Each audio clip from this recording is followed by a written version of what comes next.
In a quaint village surrounded by lush fields and meandering streams, there lived a miller with his 3 sons.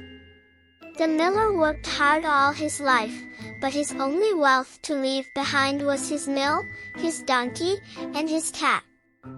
Upon his passing, the eldest son inherited the mill, the middle son received the donkey, and the youngest, whom everyone called Jack, got the cat.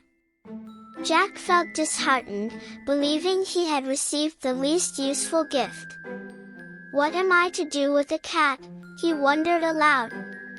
But this was no ordinary cat. This cat, named Puss, had bright, intelligent eyes and a cunning mind. "Master," Puss said one day, "provide me with a pair of boots and a bag, and I shall prove to you how fortunate you are." Jack, intrigued and with nothing to lose, provided Puss with what he asked for. Puss donned the boots with elegance and slung the bag across his furry shoulder. With a confident swagger, he ventured into the forest. There, he filled his bag with lettuce and carrots and laid it open on the ground, pretending to be asleep.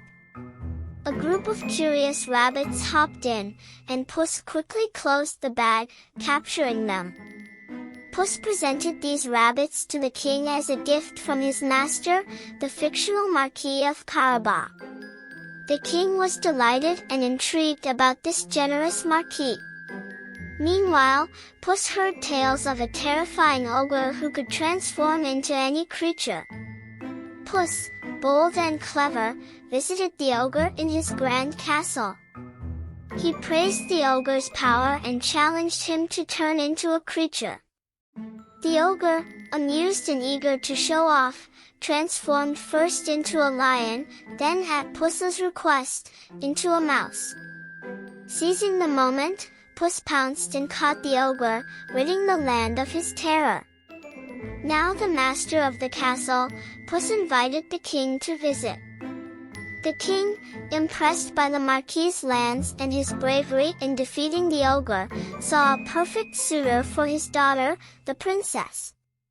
As for Jack, he was astonished by the turn of events. He met the princess and fell in love at first sight. With Puss's help, he learned to behave like a nobleman.